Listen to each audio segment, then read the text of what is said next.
नमस्कार दोस्तों, मैं विजय कुमार आपका स्वागत करता हूं आपके अपने यूट्यूब चैनल स्टूडेंट डिटेल्स में। तो दोस्तों, आज हमारा सामान्य अध्ययन का प्रैक्टिस सेट 36 होगा, जिसमें हम 25 महत्वपूर्ण प्रश्न को करवाएंगे और 25 में से आप कितने प्रश्न कर पाते हो वो कमेंट बॉक्स में हमें जरूर बताएं। अंत में हमने आपसे सवाल भी पूछा है, जिसका जवाब आपको कमेंट बॉक्स में देना है दोस्तों। उससे पहले प्रैक्टिस सेट 35 का जो प्रश्न हमने आपसे पूछा था उसका जवाब भी हम आपको बताएंगे।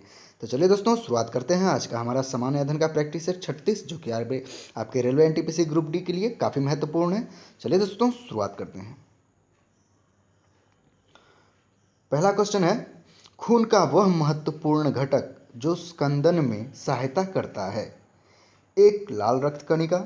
दो, श्वेत रक्त कणिका। तीन, प्लेटलेट्स। चार, इनमें कोई नहीं। तो इसका सही आंसर होगा दोस्तों ऑप्शन तीन, प्लेटलेट्स। याद रखिए दोस्तों, प्लेटलेट्स। चलिए अगले प्रश्न की ओर बढ़ते हैं। सेल विज्ञान का संबंध किस क्षेत्र से है। एक, झाड़ों के अध्ययन से। दो, चट्टानों के अध्ययन से। तीन, जंगली पौधों के अध्ययन से। चार, जंगली जानवरों के अध्ययन से। तो इसका सही आंसर होगा दोस्तों ऑप्शन दो, चट्टानों के अध्ययन से। याद रखिएगा, सेल विज्ञान का संबंध चट्टानों के अध्ययन से है। तो चलिए दोस्तों, आगे की ओर बढ़ते हैं। आंसू का पीएच मान कितना होता है। एक, 7.4। दो, 8.4। तीन, 6.4। चार, 4.4। तो इसका सही आंसर होगा दोस्तों ऑप्शन एक, 7.4 आंसू का पीएच मान होता है। तो चलिए हम अगले प्रश्न की ओर बढ़ते हैं। जे रॉबर्ट ओपेनहाइमर के नाम के साथ किसका आविष्कार जुड़ा है। एक, हाइड्रोजन बम का आविष्कार। दो, परमाणु बम का आविष्कार। तीन, मानव बम का आविष्कार। चार, इनमें कोई नहीं। तो इसका सही आंसर होगा दोस्तों ऑप्शन दो, परमाणु बम का आविष्कार। तो चलिए हम अगले प्रश्न की ओर बढ़ते हैं। कार्याजनिक कार्याजनिक इंजन का प्रयोग होता है। एक, पानी जहाज में। दो, मोटर कार में। तीन, रॉकेट में। चार, इनमें कोई नहीं। तो इसका सही आंसर होगा दोस्तों ऑप्शन तीन, रॉकेट में प्रयोग होता है कार्याजनिक इंजन का प्रयोग। तो चलिए हम अगले प्रश्न की ओर बढ़ते हैं। ताप बढ़ने पर द्रवों की श्यानता डैश। एक, घट जाती है। दो, बढ़ जाती है। तीन, स्थिर रहती है। चार, इनमें कोई नहीं। तो इसका सही आंसर होगा दोस्तों ऑप्शन एक, घट जाती है। ताप बढ़ने पर द्रवों की श्यानता घट जाती है दोस्तों। तो चलिए हम अगले प्रश्न की ओर बढ़ते हैं। विलयन किस प्रकार का होता है। एक, स्थायी। दो, पारदर्शक। तीन, अस्थायी एवं पारदर्शक। चार, इनमें कोई नहीं। तो इसका सही आंसर होगा दोस्तों ऑप्शन तीन, अस्थायी एवं पारदर्शक होता है विलयन। तो चलिए हम अगले प्रश्न की ओर बढ़ते हैं। जब परिक्षेपित पदार्थ द्रव होता है तो ऐसे एरोसोल को क्या कहा जाता है। एक, धुआं। दो, कोहरा। तीन, प्रदूषण। चार, उपर्युक्त तीनों। तो इसका सही आंसर होगा दोस्तों ऑप्शन दो, कोहरा। तो चलिए हम अगले प्रश्न की ओर बढ़ते हैं। सोने और प्लेटिनम को गलाने में किस अम्ल का प्रयोग किया जाता है। एक, एसिटिक अम्ल। दो, फार्मिक अम्ल। तीन, अम्लराज। चार, इनमें कोई नहीं। तो इसका सही आंसर होगा दोस्तों ऑप्शन तीन, अम्लराज का प्रयोग किया जाता है दोस्तों। याद रखिएगा, सोने और प्लेटिनम को गलाने के लिए। चलिए हम अगले प्रश्न की ओर बढ़ते हैं। थेरसीनिया पेस्टिस किस रोग को फैलाने वाला विषाणु है। थेरसीनिया पेस्टिस किस रोग को फैलाने वाला विषाणु है। एक, डेंगू। दो, प्लेग। तीन, खसरा। चार, पोलियो। तो इसका सही आंसर होगा दोस्तों ऑप्शन दो, प्लेग। तो चलिए हम अगले प्रश्न की ओर बढ़ते हैं। प्राचीन भारत में लिखे गए सबसे पहले महाकाव्य के लेखक कौन हैं। एक, मनु महाराज। दो, वेद व्यास। तीन, वाल्मीकि। चार, चरक। तो इसका सही आंसर होगा दोस्तों ऑप्शन तीन, वाल्मीकि। प्राचीन भारत में लिखे गए सबसे पहले महाकाव्य के लेखक हैं वाल्मीकि। तो चलिए हम अगले प्रश्न की ओर बढ़ते हैं। भारत का आइंस्टाइन कहलाता है तथा तुलना मार्टिन लूथर किंग से किया जाता है, वह कौन है। एक, महात्मा गांधी। दो, राजेंद्र प्रसाद। तीन, नागार्जुन। चार, इनमें कोई नहीं। तो इसका सही आंसर होगा दोस्तों ऑप्शन तीन, नागार्जुन। तो चलिए हम अगले प्रश्न की ओर बढ़ते हैं। ये क्वेश्चन बहुत ही इंपॉर्टेंट है दोस्तों, कई बार एग्जाम में पूछे जा चुके हैं। चलिए अगले प्रश्न की ओर बढ़ते हैं। जातीय दुर्भावना के विरुद्ध आत्मसम्मान आंदोलन सर्वप्रथम कहाँ प्रारंभ हुआ था। एक, ट्रावणकोर में। दो, पठानकोट में। तीन, पाटलिपुत्रा में। चार, इनमें कोई नहीं। तो इसका सही आंसर होगा दोस्तों ऑप्शन एक, ट्रावणकोर में। तो चलिए हम अगले प्रश्न की ओर बढ़ते हैं। महात्मा गांधी ने किस आंदोलन के दौरान भूख हड़ताल का सर्वप्रथम सत्याग्रह के रूप में प्रयोग किया था। एक, भारत छोड़ो आंदोलन के समय। दो, अहमदाबाद आंदोलन। तीन, पश्चिम चंपारण आंदोलन। चार, इनमें कोई नहीं। तो इसका सही आंसर होगा दोस्तों ऑप्शन दो, अहमदाबाद आंदोलन। याद रखिएगा दोस्तों, अहमदाबाद आंदोलन।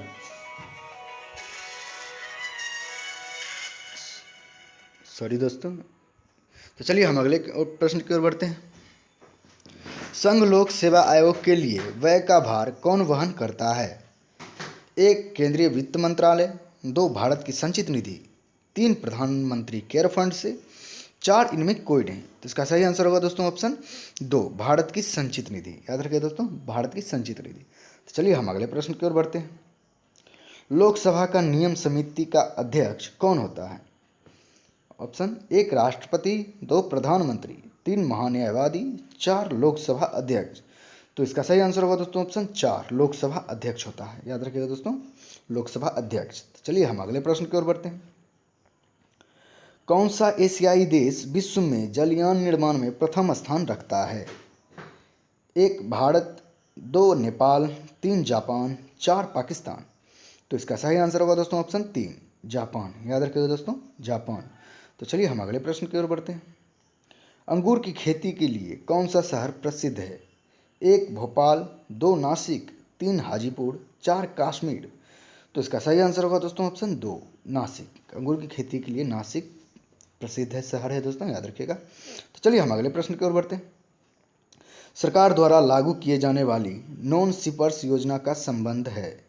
1 कर्ज माफी से, 2 आयात माल से, 3 स्वच्छता से, 4 निर्यातित माल से। तो इसका सही आंसर होगा दोस्तों ऑप्शन 4 निर्यातित माल से संबंधित है दोस्तों, याद रखिएगा, शिपर्स योजना, नॉन शिपर्स योजना। चलिए हम अगले प्रश्न की ओर बढ़ते हैं।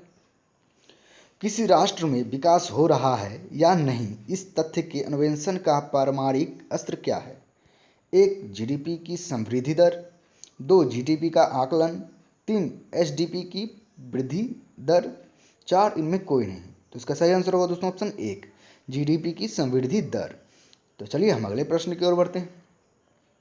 भारत किन 2 सागरों से घिरा हुआ है? 1 प्रशांत महासागर तथा अरब महासागर, 2 अरब महासागर तथा अंटार्कटिका महासागर, 3 हिंद महासागर तथा प्रशांत महासागर, 4 हिंद महासागर तथा अरब महासागर। तो इसका सही आंसर होगा दोस्तों ऑप्शन 4 हिंद महासागर तथा अरब महासागर से घिरा हुआ है भारत। तो चलिए हम अगले प्रश्न की ओर बढ़ते हैं। उपन्यास दुर्गेश नंदिनी के उपन्यासकार कौन है? 1 बाल गंगाधर तिलक, 2 बंकिम चंद्र चटर्जी, 3 अरविंद घोष, 4 इनमें कोई नहीं। तो इसका सही आंसर होगा दोस्तों ऑप्शन 2 बंकिम चंद्र चटर्जी। तो चलिए हम अगले प्रश्न की ओर बढ़ते हैं। सर्वोच्च शौर्य पुरस्कार परमवीर चक्र के प्रथम विजेता कौन थे? 1 राजेंद्र प्रसाद, 2 मेजर अवधेश शर्मा, 3 मेजर सोमनाथ शर्मा, 4 राम प्रसाद बिस्मिल। तो इसका सही आंसर होगा दोस्तों ऑप्शन 3 मेजर सोमनाथ शर्मा। तो चलिए हम अगले प्रश्न की ओर बढ़ते हैं।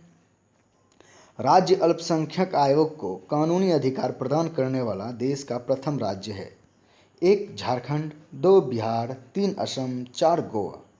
तो इसका सही आंसर होगा दोस्तों ऑप्शन 2 बिहार। याद रखिएगा दोस्तों, राज्य अल्पसंख्यक आयोग को कानूनी अधिकार प्रदान करने वाला सबसे पहला राज्य है बिहार। तो चलिए हम अगले प्रश्न की ओर बढ़ते हैं और आखिरी प्रश्न क्या है देख लेते हैं। विश्व आबादी दिवस कब मनाया जाता है?